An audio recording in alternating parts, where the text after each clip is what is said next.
Сяо Янь на уровне святого высокой стадии одной звезды отправился на остров драконов спасать Цзиянь. Он узнал, что 3 короля драконов собрали армии с целью господства. Все это произойдет задолго до встречи с Джукунем и до открытия гробницы Тоше. Это кризис племени драконов пустоты.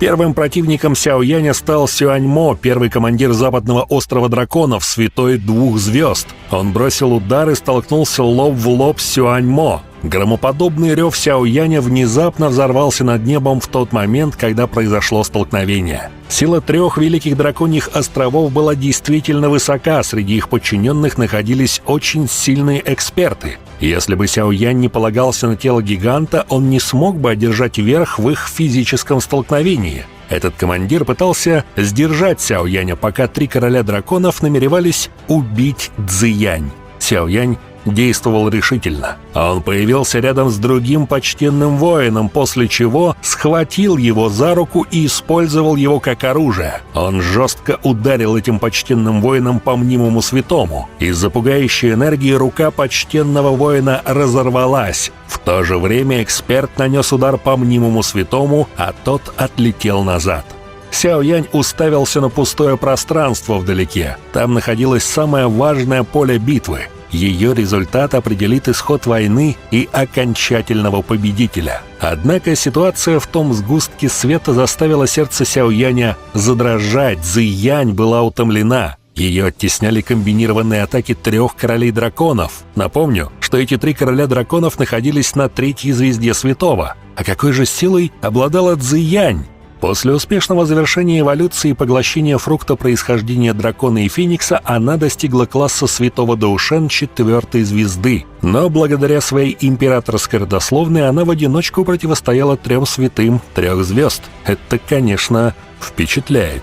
Сяо Янь оставил своих союзников, главу глубинных питонов Яо Мина и старейшин, что были на острове Цзиянь, а сам отправился к 3 королям драконов. Темно-золотое копье Цзиянь прорезало яркую дугу в пустоте и безжалостно врезалось в одного из королей. Телосложение дракона Феникса было очень сильно, тот похвалил силу, что на самом деле была такой мощной. «Племянница Цзиянь, хотя ты и обладаешь чрезвычайно редким телосложением дракона Феникса, ты еще ребенок. Ты действительно слишком наивна, если думаешь справиться с нами 3. Западный король драконов вел себя высокомерно. Эти 3 короля драконов воспользовались исчезновением Джукуня и разделили племя древних драконов пустоты, что привело к нынешнему состоянию в племени. Цзиянь была в неимоверном гневе. Потери из-за внутренних конфликтов в племени слишком серьезны. Главным из 3 королей драконов был Северный король драконов. Он был самым пугающим среди них. Он не только устроил заговор, но и использовал все средства для достижения своих целей. Это он предложил работать с племенем небесных демонических фениксов, по сути, со своими врагами. Лицо Цзиянь помрачнело, когда она увидела, что они 3 снова готовятся атаковать вместе. Пара крыльев Феникса размером с 100 метров расправилась с ее спины. Эти крылья заставили Северного короля драконов ужаснуться. Его тело вырвалось вперед, западный и южный короли драконов следовали за ним. Но в этот миг из-под тишка атаковал Сяо Янь. «Ладонь безмятежного источника!» Из пустого пространства внезапно раздался взрывной удар, что безжалостно ударил в сторону троицы королей. «Кто ты, маленький воришка? Как ты смеешь вмешиваться в дела моего племени древних драконов пустоты?» Эта внезапная атака заставила 3 королей драконов испугаться. Их глаза наконец остановились на фигуре, которая хлопала парой зелено-красных костяных крыльев. «Сопляк, ты смерть ищешь?» Холод вспыхнул в глазах южного короля драконов. Цзиянь была также поражена. «Сяо Янь?» Радость быстро возникла в ее глазах, но вскоре переросла в беспокойство. «Сяо Янь, что ты здесь делаешь? Ты же им не соперник, уходи сейчас же!» С текущей силой Цзиянь, естественно, смогла с первого взгляда увидеть силу Сяояня, святого одной звезды продвинутого уровня. Хотя такая скорость развития и была шокирующей, его противниками на этот раз были знаменитые 3 великих короля. Сяоянь проигнорировал беспокойство Цзиянь и спросил, сколько ей нужно времени. Он понимал, что Цзиянь готовила мощную атаку, на подготовку которой требовалось определенное количество времени. Цзиянь ответила Сяояню: 10 минут. Тогда оставь их мне.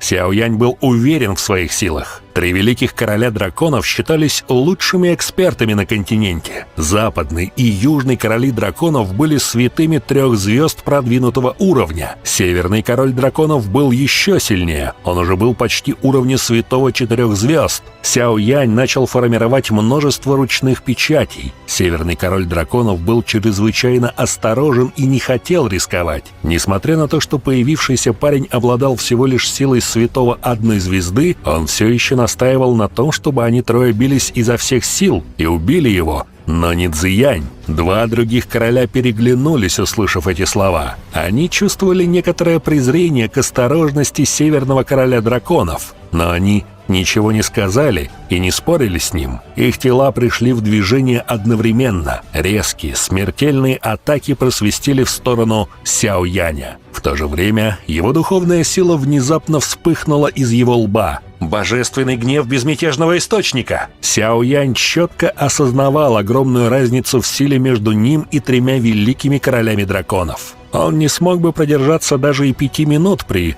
лобовом столкновении, поэтому он решил применить единственный навык доу-ци высшего класса Тянь в своем арсенале. Это была духовная атака. Физические тела древних драконов пустоты были чрезвычайно крепкими, но духовная сила была их слабостью. Северный король драконов сразу почувствовал боль в голове. 3 тела королей драконов мгновенно застыли. Сильная боль, будто их резали раскаленными лезвиями, исходила из их голов, заставляя желать, чтобы им их оторвали. После этого Сяоянь улыбнулся. «Взорвись!» В этот момент в руке Сяояня находился 5-цветный огненный лотос. Над небом прокатилась огненная буря. Чрезвычайно хаотичные сражения на восточном острове драконов затихли. Представьте себе мощь 5-цветного лотоса Сяояня на уровне святого. Но это не все. Сяоянь буквально активировал все, что только можно. Он проглотил несколько пилюль, применив все 3 техники божественного источника, включая божественный гнев и самое страшное – 5-цветное пламя лотоса. Кроме того, в последний момент он также сформировал иллюзорное тело 3000 молний и, воспользовавшись неспособностью 3 королей драконов реагировать на их окружение, появился за их спинами. Наконец, он взорвал пламя лотоса прямо возле них и полностью подверг 3 королей драконов самому разрушительному по силе огненному лотосу. Но они не умерли. Из огненной бури раздался драконий рев, наполненный диким убийственным намерением. Они действительно не мертвы. Сердце Сяояня слегка дрогнуло, когда драконий коготь размером в десятки метров жестко вытянулся из шторма. 3 дракона длиной в десятки тысяч метров с силой вырвались из огненной бури. Их большие кроваво-красные глаза несравненно порочно блестели. О, вот это и правда серьезные противники Сяояня. Не зря племя драконов пустоты считается настолько сильным. Пожалуй, рассмотрим продолжение в дальнейшем. Большое спасибо за просмотр. Подписывайтесь на канал, ставьте лайк и всем пока!